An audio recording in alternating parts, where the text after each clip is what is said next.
Good morning, everyone. I'm Charissa Sims, live event host for Humanities Team, a 501c3 nonprofit organization whose mission is to make conscious living pervasive worldwide by 2040. And I'm coming to you live from Lafayette, Colorado. Hi, Lisa. Today, I have the pleasure of speaking with Lisa Garr. Hello, really wonderful to be here. I'm really excited about this. This is awesome. I love your energy and your hair. Oh, So it's going to be an amazing conversation. And where are you connecting from today, Lisa?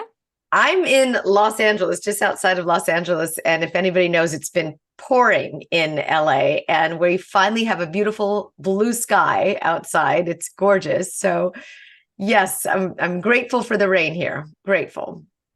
Yes, cleansing. I always Hmm. believe rain brings in more light and healing. Well, I want to welcome Lisa Garr's Aware Show audience and also Humanities Team streaming live through the Facebook page and also the Stream Plus members that are here in the green room. Hello, everyone. Awesome. Thanks for being members and even some that are on camera. Appreciate you. Also, we want to welcome the Sign Network members. If you're watching from your show or Humanities Team website, just welcome everyone. Because it's a live program, we do have time for comments and questions and try to get it in within the first 30, 40 minutes. Feel free to post in the chat and you may get your question answered by Lisa. And I'd like to share a little bit about our guest today.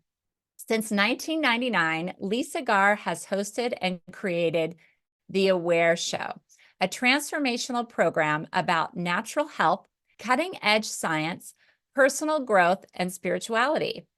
On a mission to bring practical awareness to everyday life, Lisa is a regular weekend host on Coast to Coast AM, syndicated on over 600 stations around the world. I know Coast to Coast. That's incredible. Yes. And her current series on Gaia TV called Inspirations on Gaia. Congrats.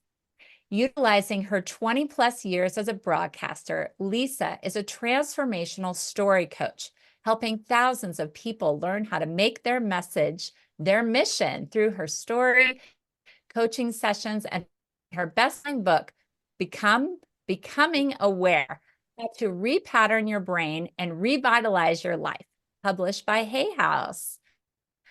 Lisa? Yes, hello. Really wonderful to be here. And hello to everyone. I love the live format. It reminds me of live radio, which is always my favorite thing to do. So nice to be here with everyone. Thanks for joining us. Yes, and I have heard you on the radio, so it's an honor to be speaking with you today. Well, I'm going to go right into some questions and feel free to put your questions in the chat, or if you're watching on Facebook or YouTube, we'd love to get your questions answered. Well, first of all, I just wanted to start off, Lisa, by talking about your timeline process. Would you share about your timeline visualization process that Yes. you help your clients? Well, I mean, first of all, I want to just talk a little bit about what it means to tell your story. Some people think, well, story coaching, what is that? Every single person listening has a story. It is what drives you every day.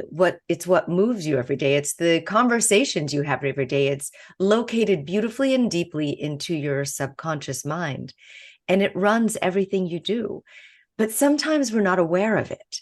We're not aware of that story that is running us. Sometimes that story is the story of, it could be a victim story, it could be an experience story or a childhood story. It could be various stories that we're all a sum of the stories that have happened in our life. And in that timeline therapy, what I do is I put you through a visualization where you pull out the pearls of wisdom of your journey of life over up until now. And those pearls that you've learned, there's a transition that's happening right now. When you become consciously aware of that story that you have in your world, in your mind, when you become aware of that story, I am this, I have done this, this is my journey, this is who I am, and you wake up to that, there's a deep purpose within that story, and it's the transformation towards your new story. I'm all about creating a conscious story that you can utilize to operate your life from every single day. And that's what story does. And I'm just going to tell you 3 things that a story does, that when you wake up to your story, what it really, really, truly does is it heals you every single time that you tell it. My story is, I went through this experience. It heals other people every time you tell it, because you share the pearls of wisdom you've learned. I learned this. I wish I had known this. I would have done this different. And then third thing does is it sinks you into your purpose, because then you get to share those pearls of wisdom with other people. You get to pay forward that legacy. And there is nothing more gratifying when you get to do that. I have coached so many people that want to share what they've learned to help women, to help people in any form of transition in their life. And it's really all about transition, isn't it? We're all in a place of transition all the time. We're either going from one thing to another. We're transitioning from a job. We're transitioning from an old state of a body to a new state of a body. We're transitioning from maybe grief, where maybe a person has left our lives and we're transitioning into a new life together. Jobs, relationships, love, everything, every moment of our life, we're in this beautiful transition, right? Yet we resist change. We resist it so much, and that causes the disconnect from the body. But when you embrace that, oh, I'm always in transition. So how do I create the new story constantly? It's all a matter of perspective. And then when you start to share that perspective and pay it forward, that's the deep work. That's the meaning of your life. That's I get up every single day wanting to do this. I think about it when I'm not thinking about things. I share it with other people when I am not wanting to share. It really sinks you into your purpose. So that story for me is everything. And it for you is the reason you do everything you do, and unique to you. So why don't you share it? It's my perspective. Yeah, it's amazing. And it can connect people to you on a deeper level. It feels so personal, like you're getting a window into their soul. What do you think? It builds rapport hugely. It builds so much rapport. Actually, I want to share a little bit about my story, because Yes, I love that. although I have, I am a broadcaster and I have been doing that for 20 plus years, I never intended to be a broadcaster. I'm a storyteller, and I tell other people's stories, or I give them the platform to tell their story. And I guide them through the best way to tell their story so that those listening can benefit the most. I started off as a television producer, and I was working really, really, all hours of the day, burning the candle at every end. I started a business in my 20s in the entertainment industry, a casting agency. And I was, very hyper-driven human. And I found a group of friends that were going mountain biking on the weekends. And I thought, okay, need some balance here. And they're like, yeah, you need to get out of the studio. Just come with us. And we would go to Big Bear and have the best time. I mean, it was just really fun, and athletics, which I love, nature, I absolutely love. The thing is that they were much faster than me and much stronger than me. So I had to keep up, and there was no rest for the weary. It was like the minute I would catch on, they would keep going. So that's your rest and recovery from working so hard, right? Right. Full throttle life. And I'm kind of built that way, and it's all good, because that's just like who I am. And I had a great time with them, but we got into mountain bike racing, as you do, I guess. So that's the culture. It's the environment, but it's such a fun and healthy environment. And I ended up in a race that was a California State Championship Series. And it was the 7th race out of a 7-race series. And it was, It's just like you woke up and you're in this oh God. Well, you know what? For me, it was so much fun because I really enjoyed the healthy environment with people that were out there finding the edges of your humanity, like expanding to the edges of who you are. I love that. I love utilizing the full strength and spirit of who you are. My daughter's now a professional athlete, and that's the one thing I always tell her: find your edges. Where are your edges? Where are they? And then expand beyond where they are and live to the fullness of who you are. I think in a past life, I didn't have that. And I really feel passionate about that in this lifetime, of really not wasting this life. And so here I am on this 7th race, and it's happens to be 108 degrees. This is in Lake Castaic, California. And oh, wow. It was horrible conditions. And this was a climbing race. And I was a climber, and it was a mountain bike race. And it was, I don't know, it was like 5,000 feet of climbing per lap. So it was about 2,500 feet of climbing. It was a lot. It was, I don't know, I can't count, but it was a lot of climbing. And I ended up at the top of this mountain, and it was the last descent before the finish line. And somehow the first place girl was in front of me, and I was in second place. And I thought to myself, how did I get here? I can actually descend really well and cross the finish line, and it's over. And that was the last thought that went through my mind. That was the day my life completely changed, because I ended up at the bottom of that mountain, but off of my bike. And I passed out on the bike. I must have hit a rock because my helmet shattered. And my body must have rolled down unconsciously to the bottom of this hill, because I remember looking up and vaguely seeing the bike above me. And my body was trying to figure out how to get there, but it was not going to happen. It was impossible. But the momentum of the body was still moving. And my consciousness slipped into this incredible state of absolute bliss. And I lost all awareness of my body. I was in this state of complete connectedness. And it was the most alive I'd ever felt. I tapped into or accessed a different part of my brain that was connected to all that is. And I don't think that was specific to me.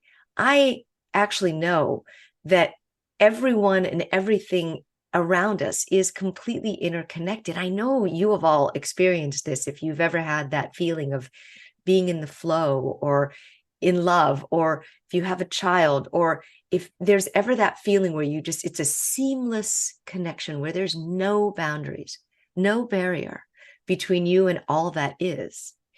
And I maintained that flow state, that complete awareness of all that is. And I lifted into a higher state of consciousness where I was able to observe my body being put onto a stretcher, and it was being lifted into a helicopter, and it was being airlifted to a hospital. I felt nothing. I was just observing and feeling the experiences of the medics putting my body on this stretcher and what they were feeling and their yearnings. Like I felt their soul's yearnings. It was such a unique, beautiful feeling because I knew it wasn't mine. I felt like I really wanted to be an artist, or I really liked a medic. And I'm just feeling and observing all that was in this incredible state of consciousness. I even experienced Asia, and that story came into play, and I'll tell that later, but I experienced something that was to happen 15 years later. But I experienced it at that time, and I didn't know what it was until I hit it 15 years later and thought, oh, this is what I saw. And so it was a portal, or I don't know what it was. It could have been a portal. It could have been a brain thing. It doesn't matter. It's accessible to all of us to get into that state of total oneness. And as I ended up all of a sudden in the hospital, this white coat person gave me fluids and revived my body and started to talk to me, and I couldn't speak. I had lost the ability to speak. So much had happened in that time where I was drifting and lifting and becoming one with everything. I could not put together words. And then I learned later I had damaged that part of my brain to create words, and that synapse had broken. And so I had to go through a year and a half of rehabilitation to learn how to speak again. My memory was completely shot. Long-term chunks are gone, short-term, very difficult. And I had to rehabilitate my brain. I didn't break a bone, which was at the time, they just released me from the hospital because they didn't really understand the brain injury, the weight of a brain injury. So as I was going through that recovery process, Charissa, I found my way towards intuition classes. I found this amazing institute called the Berkeley Psychic Institute, where I met an incredible man by the name of Michael Tamura, and he became my mentor. And then I was taking classes in intuition, and I ended up learning how to really develop that. And as I was going through these classes and meditating and really connecting with my own spirit, I was in that place of, what do I want now? I mean, how do I create the next step in my life? And I had this really clear vision that said, you have to do it. And it was a very unfamiliar voice, and it was so resonant, and it was demanding. And I thought, what on earth is that? And then I got a call from a friend that said, oh, this radio station's going out of business. Would you like to step in as a drive time host? And that never happens. And so I was following the guidance, following the intuition. From there, I ended up on KPFK, and then on Coast to Coast and Gaia and Hay House Radio and all these other great places, because I was interviewing the people that were changing my life, that helped me heal from a brain injury. And I was experiencing things that was healing epilepsy in children. And I was so enthusiastic about the possibility of the human spirit. Remember, I told you about the edges, expanding into the edges of who you are. I wanted to share with the world what was possible. And now I've interviewed, probably over 6,000 people.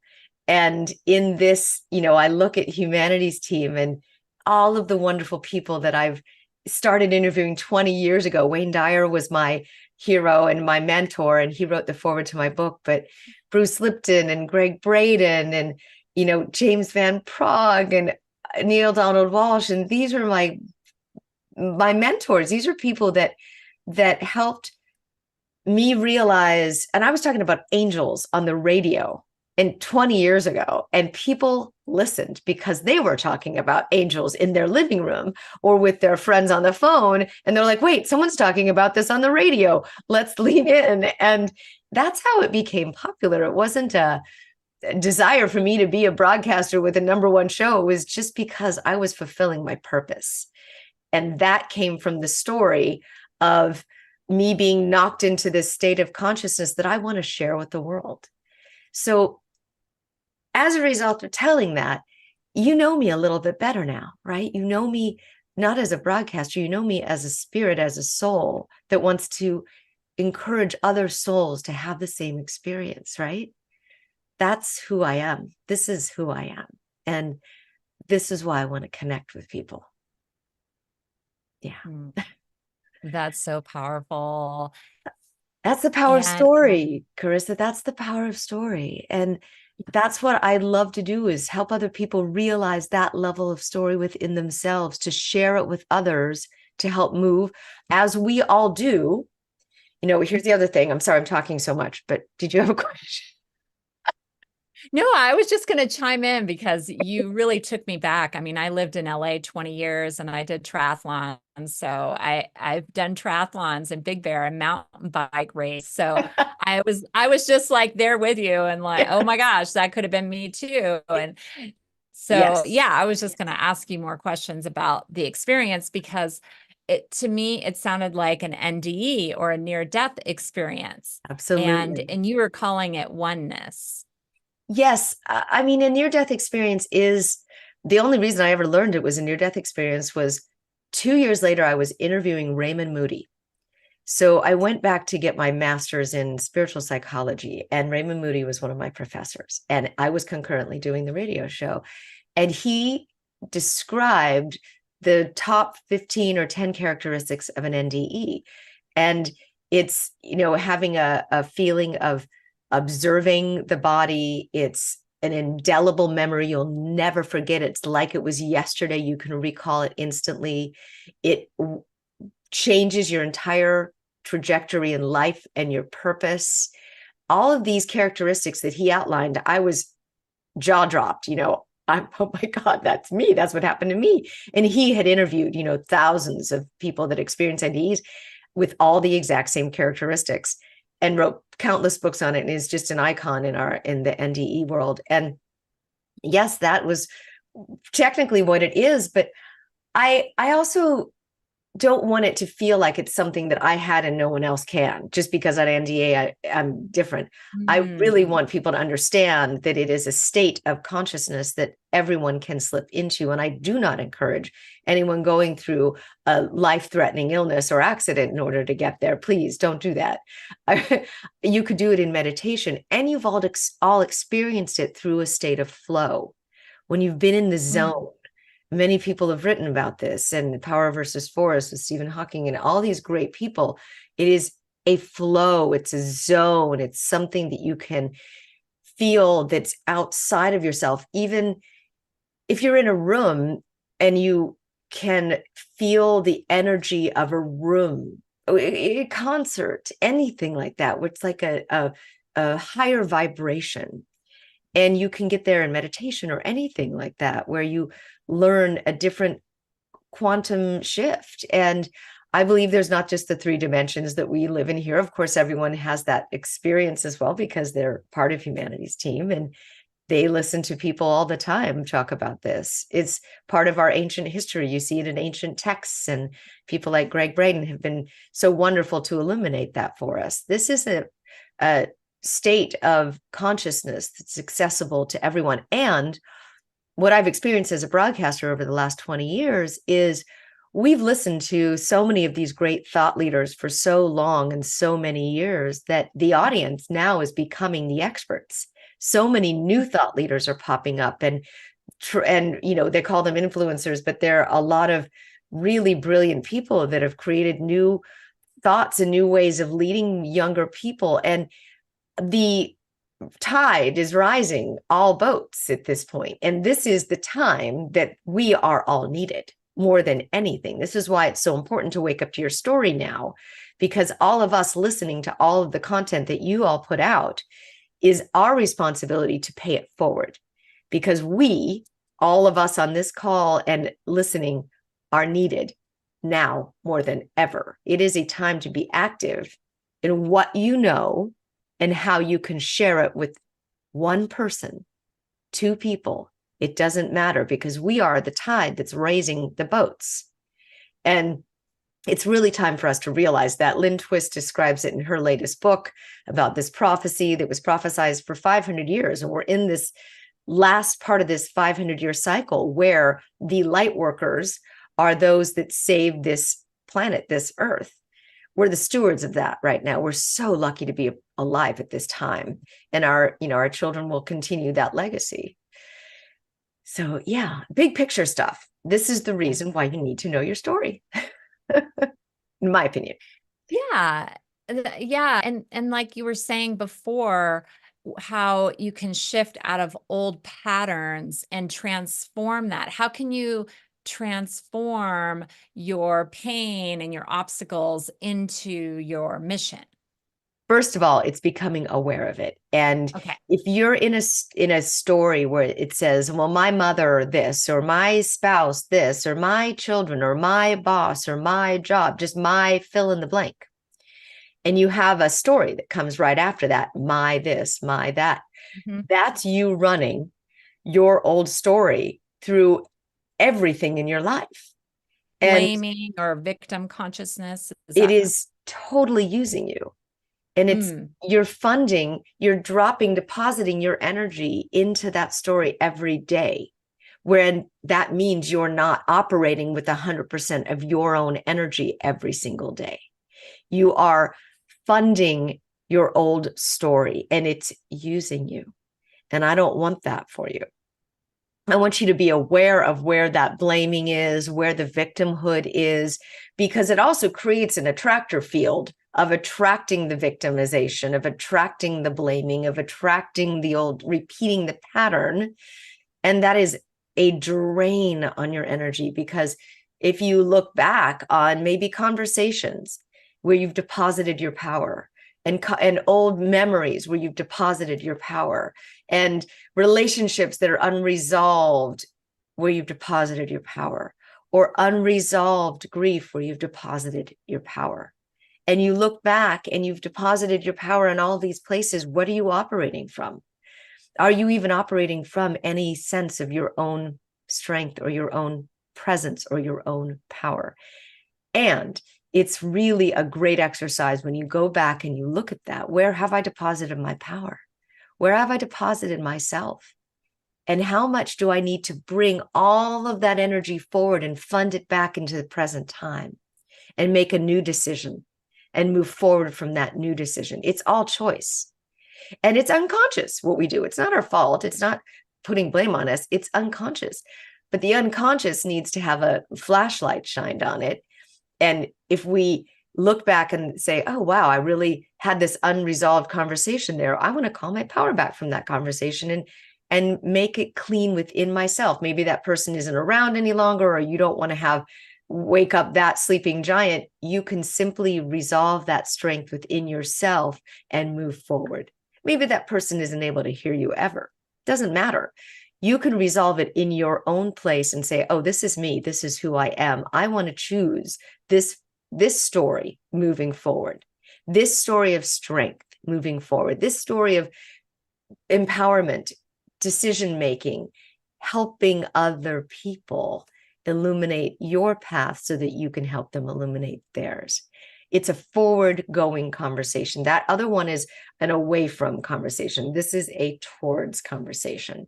Where do you want to deposit your power? It's into your own self and your own strength, so that then you can then help others. Lisa Nichols says that we're always living from the overflow of our cup. That's what the overflow is getting into that place of, how can I serve? How can I be of service? And I live and love every day of my life in that place of service. I really do. It is a beautiful place to live. And you lay your head on the pillow at night thinking, wow, in some way, I made an impact today. And then you get up the next day and you do it again. But that's what it means to be awake and aware of your story, to not let it use you, but yet to call back your strength and power and then pay it forward.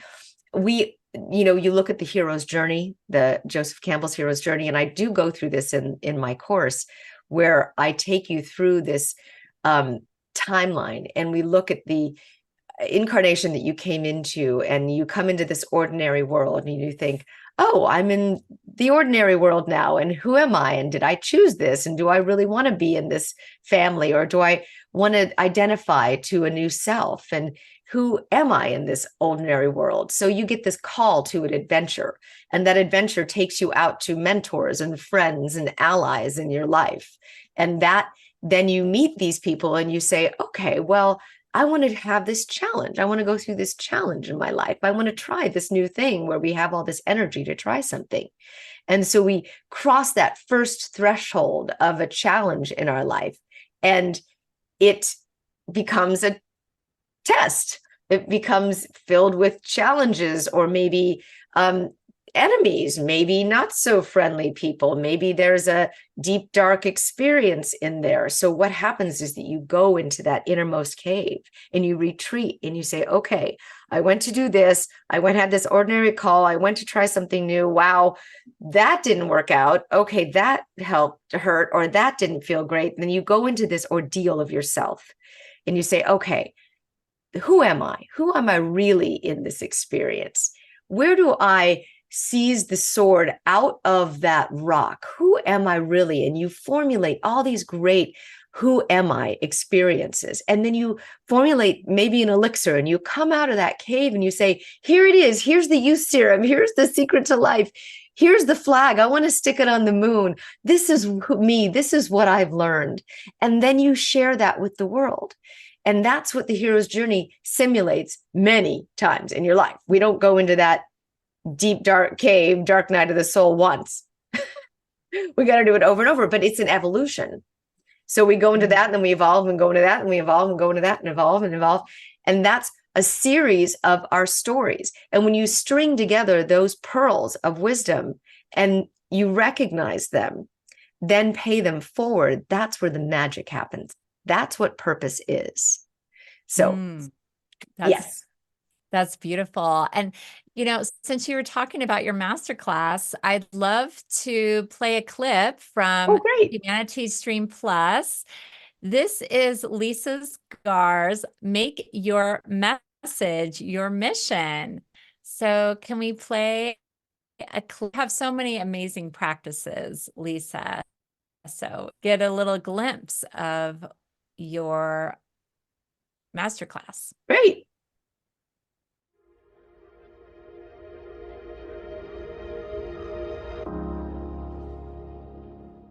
Hello, I am Lisa Garr, and welcome to my Turning Your Message into Your Mission workshop. Congratulations. I'm so grateful that you are here. I have been doing workshops around my proprietary story workbook for years, and it has given me the opportunity to be able to work with a number of absolutely incredible, remarkable people who are leading extraordinary lives as a result of realizing their empowered story.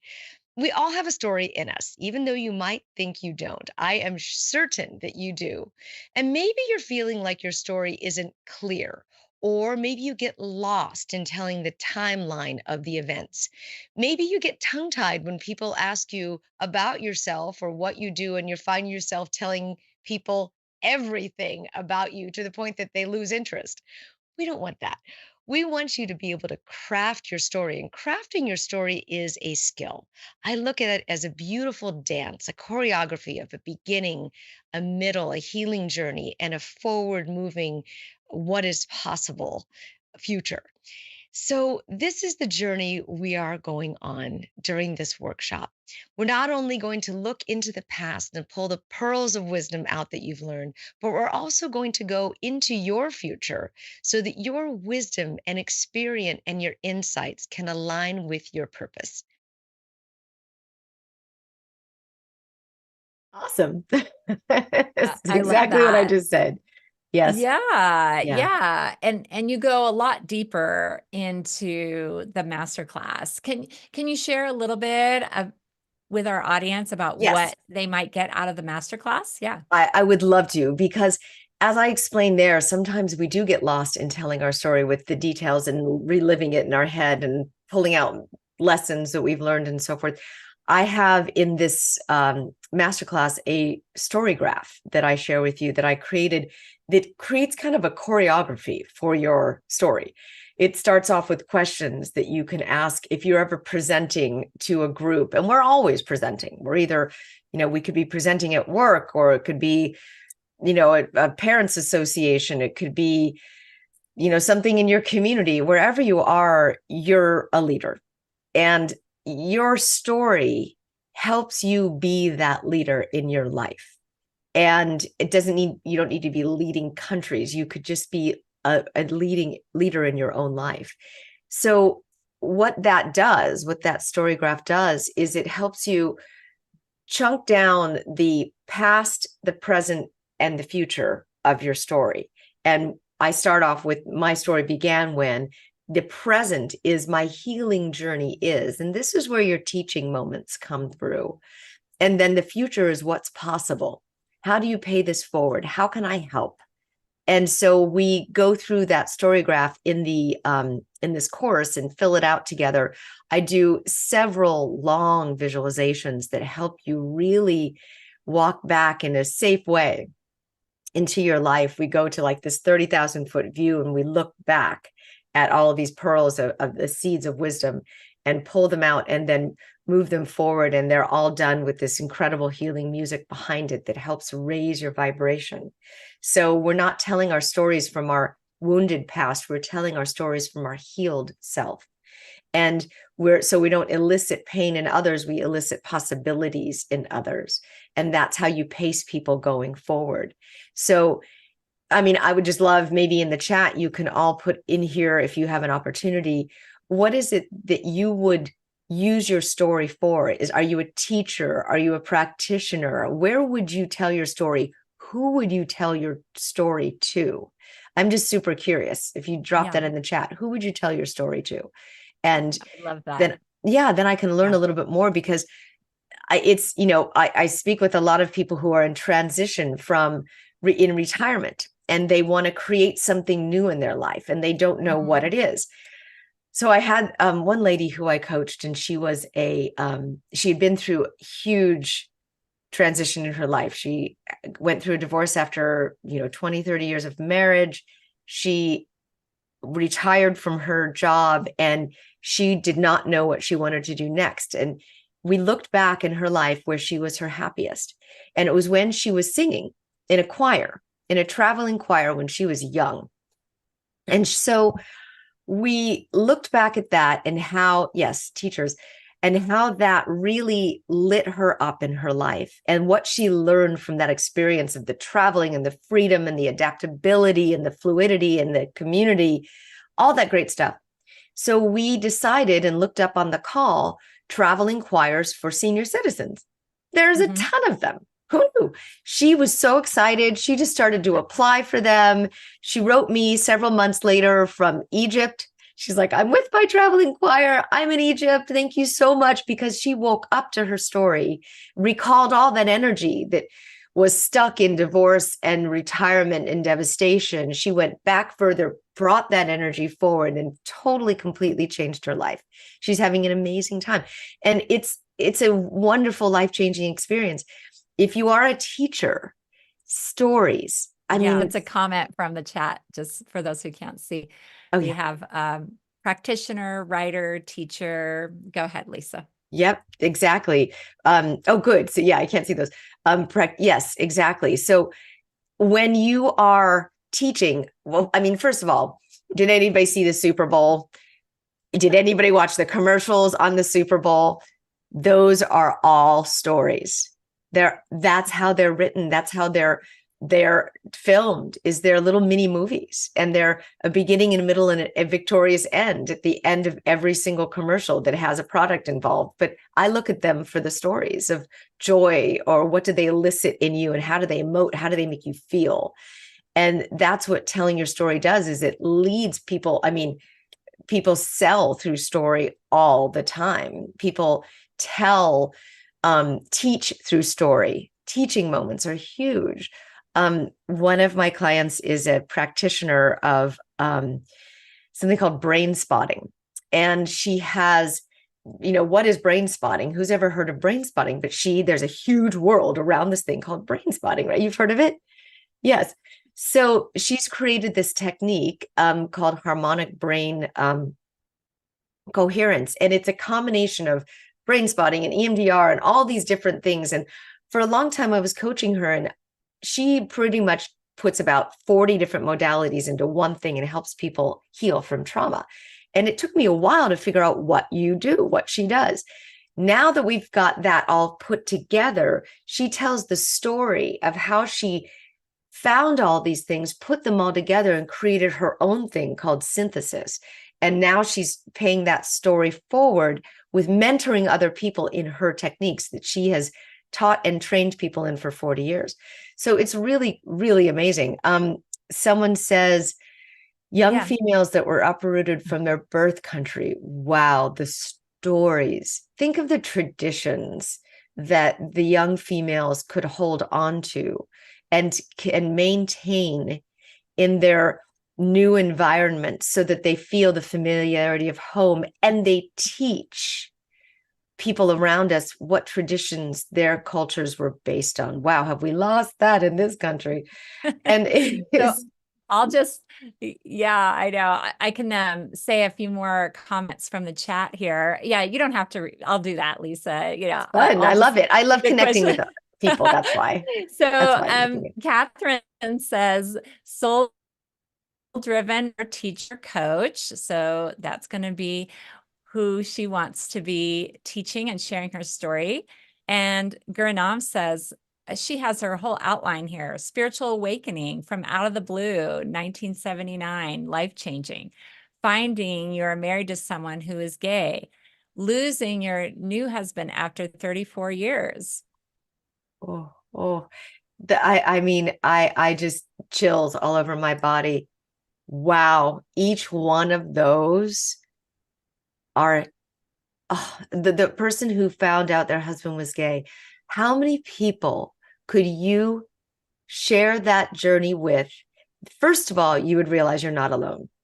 There are many people that have had that experience that were maybe never told it, maybe just coped, maybe just moved on and didn't look back. Well, wait a minute. There might be a whole community of people that have found that their spouses were gay and thrived through it and learned through it or shared through it or became friends with their spouses and their new spouse and created new lives going forward. Yes, there's so much to share there. Someone else said that they had an NDE and that they want to help other people know that we all have this ability, like I had shared. The new relationship that ended after 35 years, that's intense. That's somebody who experienced love and thrived and got to experience that level of love for 35 years. So it felt like it was a new relationship every day. And then there are people that are living in loveless relationships. How can you teach those people in loveless relationships how to feel new every day? And to teach it from a place of losing your spouse? Wow. That's the person I would hire. If I was in a loveless relationship, I would hire the person that lost their true love to coach me. I mean, yes.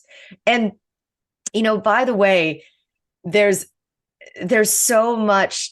Once you become aware of your story and you really learn it and you share it, there's the opportunity to share it with the world. We have a new program called Rising Stars, and that does that. It gives you the opportunity to share your story with the world and to change people's lives. We can't keep our legacy story within us. It's not fair to other people that are suffering. Really inspires them, can help them move forward in their lives, all the wisdom you've learned. Yes. So just a few more comments from the chat. Catherine says, my massage healer uses brain spotting and many other techniques. That's great. Yes. Heard incredible results for that. And then Sheila says she wants to share her story of miraculous healing, that it would help her brother and sisters know that we all have this ability. So thank you, Sheila, for sharing that. And thank you all so much for sharing, for interacting with me, because I am used to a live radio format where I get feedback from people. And you are all showing me that it is possible to wake up to your story. It's just laying there in your life. And it has so much value, so much wisdom.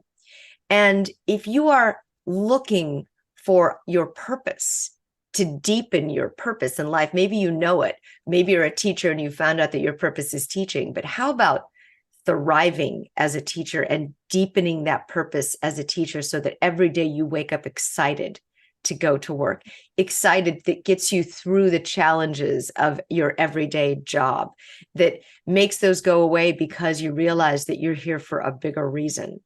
And I do have one of my clients who is a teacher, and she teaches kids in South Central Los Angeles. And those kids really didn't have they don't have the conveniences to get into sports but they're super talented athletes.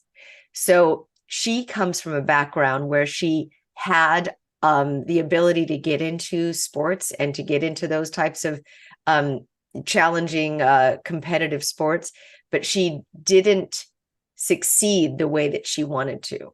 So what she's doing now, she went back and learned that story and learned why, and learned that she had an autoimmune illness and wasn't able to ever fully get to that level because her adrenals were completely shot from the experience that she had bad coaches and so forth. So she and her husband, they're so cute. They are trying to have a baby, but in the meantime, they're mentoring these young athletes from the inner city and pulling them into sport, and they're succeeding in experiencing what sport gives you. It gives you that team and community and bonding and leadership abilities and learning and all that stuff. So I just, I can tell story after story after story of people that I've coached that I love that wake up to things like that. That's amazing. So yeah, we have another comment from Guranam saying they want to learn more about Rising Stars. Oh, Rising Stars it's one of my new passion projects because I have cultivated over 20 years a platform of a personal development audience, people who are seekers. And on my YouTube channel, there's a program, it's the awareshow.com/rising stars. And for people that really want to tell their story, it's an opportunity to be coached by me and then interviewed by me and then put on my YouTube channel and my podcast and social media so that people can really see you and become visible. Because many of the people that I would coach through the story program, they're like, great, now I know my story and now I want to share it with the world, but they didn't know exactly how. And I was getting a lot of that. So we have masterminds and we have the Rising Stars programs, and all of it comes from going through the story program first. You have to really get clear on your story before you can go through the coaching program and the Rising Stars. So I just love that because I really wanted people to have an opportunity. As I said, there's so many great stories that people want to share and can share. And that's just a platform to be able to share it. Jack Canfield did that with Chicken Soup. All of the wonderful stories that would flood into him, he compiled them as like, here's my offering to the world. Then wait, there's Chicken Soup for the soul. And then the African-American soul and the women's soul. Yeah, and the then women's soul. Yeah. Everybody's soul. So yeah, it's a wonderful way to share stories with people and to pay them forward. I love that. Yes. Oh, thank you for all you're doing for humanity and the community. And I'd love to share another clip Oh, great. from, Make Your Message Your Mission. So talking about the why.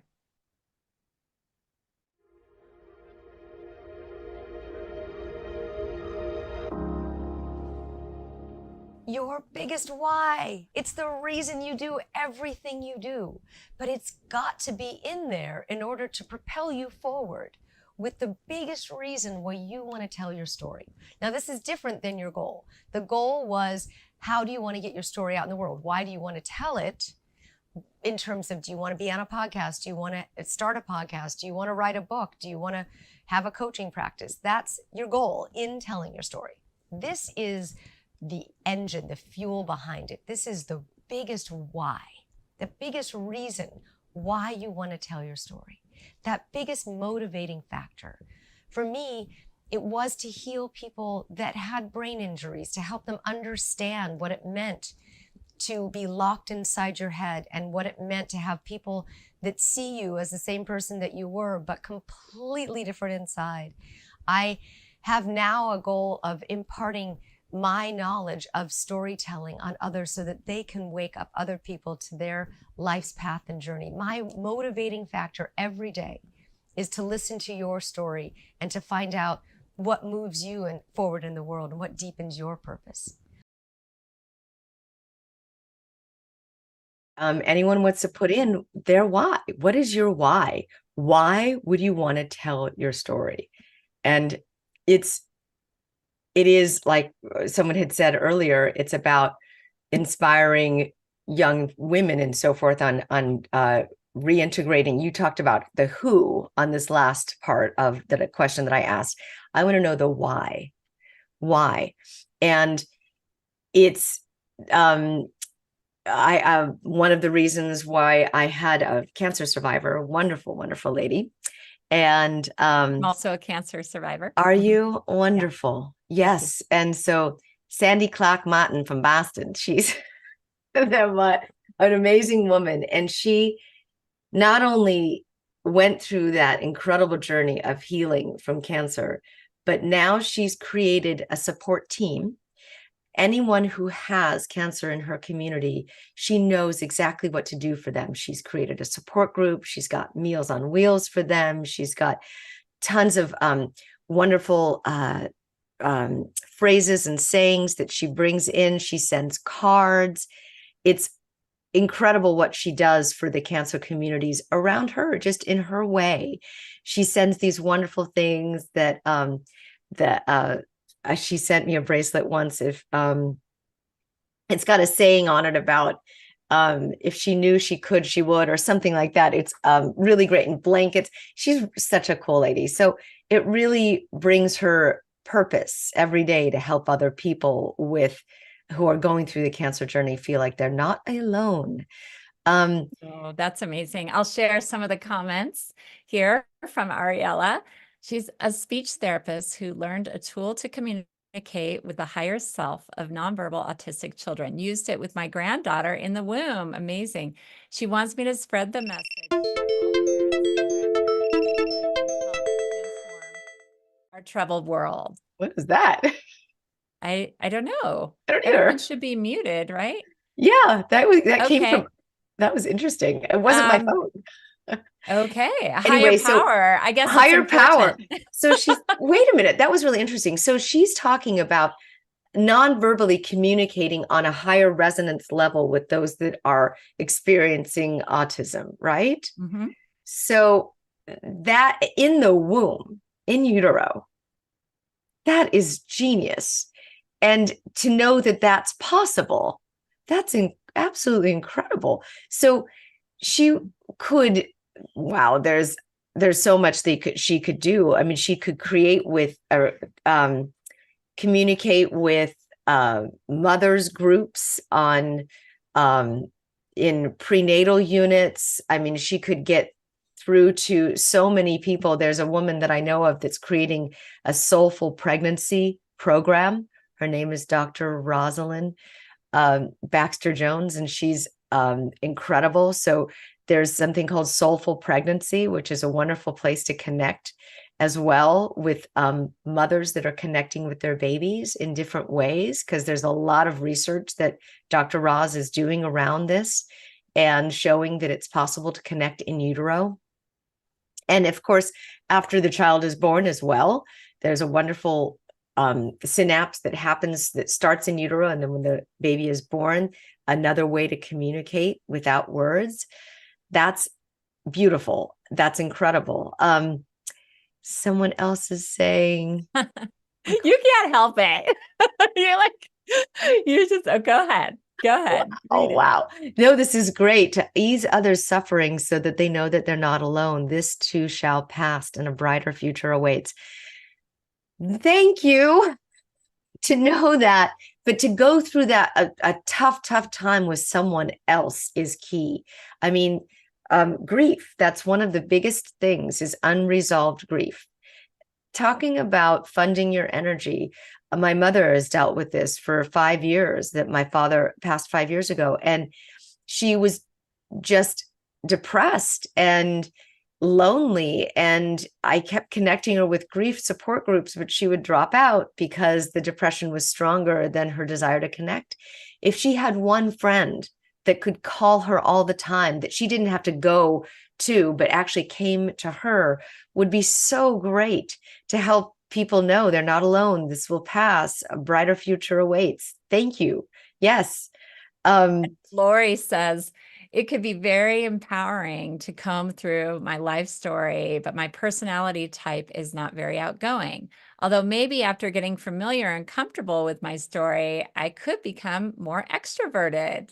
Well, how many introverted people do you think that you could meet out there that are the same way? You don't even need to become more extroverted. You can maintain your wonderful introverted self and comb through your story with deep, intimate details. And find the deep, intimate details that help you connect with other people that also love connecting deeply, maybe one-on-one with intimate details. Maybe you don't need to be more extroverted. Maybe you can find people that are introverted that also want to share individually, one-on-one. And I think that would be a beautiful thing. There are small communities everywhere, like just exactly like that, that once you do find the gem within your story, maybe you love to, bake, maybe you loved to do, various hobbies that you find when you go back in your story, and you find small baking groups, or you could find small groups that help house the homeless or clothe the home. I mean, there's so many different people and groups that you can find out there. There's actually entire groups that are called what is the Judith Orloff created, not extrasensory people, but I have her book right over here. It's about sensitive people, and it's support groups for sensitive people. And I know that Gina's on here. Gina's my wonderful, Oh, it's amazing okay. executive You don't producer. have to come up with a name. We get the concept. That's Yes, fine. yes. Yeah. Okay. We'll go on to the next comment. Catherine says, guide amazing sensitive beings into sharing gifts in a gentle, creative way versus trying to fit into profit-driven businesses model. After 30 years in business, while simultaneously yet separately walking a path of spiritual awareness and awakening, now merging them to allow others to have both. Yes, yes, yes, yes, and yes. There is a whole probably community of people that you could find once you start talking about your story, and you talk about the fact that you were this incredible sensitive person in this corporate environment. And I have coached many, some that came from the oil industry, some that came from Fortune 500 companies, yet all they wanted to do was connect intimately with people and not go after the giant. So some of them actually left that and started coaching practices and coach women now that are leaving that environment. There's a whole community of people who actually have been through that, walked those two different paths, and now have found their way to shamanism, have found their way to coaching other women who are, quote, expats in the corporate world. That is your story. And I love that you're waking up to that. I absolutely love that. You're not alone, and you will find that as you start to share your story. And yes, there are things that are sacrificed in profit-driven business models, and that's not okay.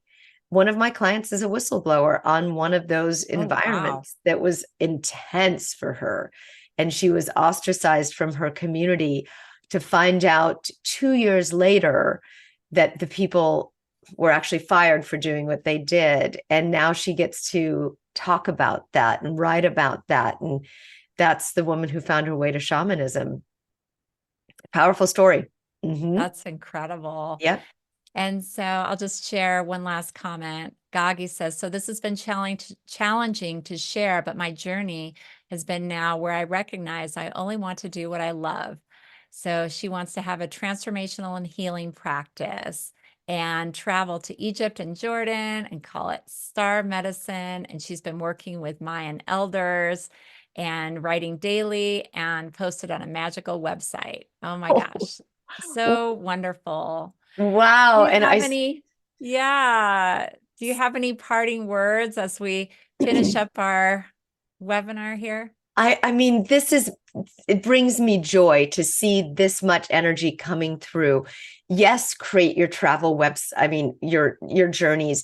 You can create groups of 5 or 6 and be that person, because going to places like Egypt, you really need a guide, and people want to go, but they don't know how to navigate alone. And it's not safe to do alone. You need to go in groups with a guide.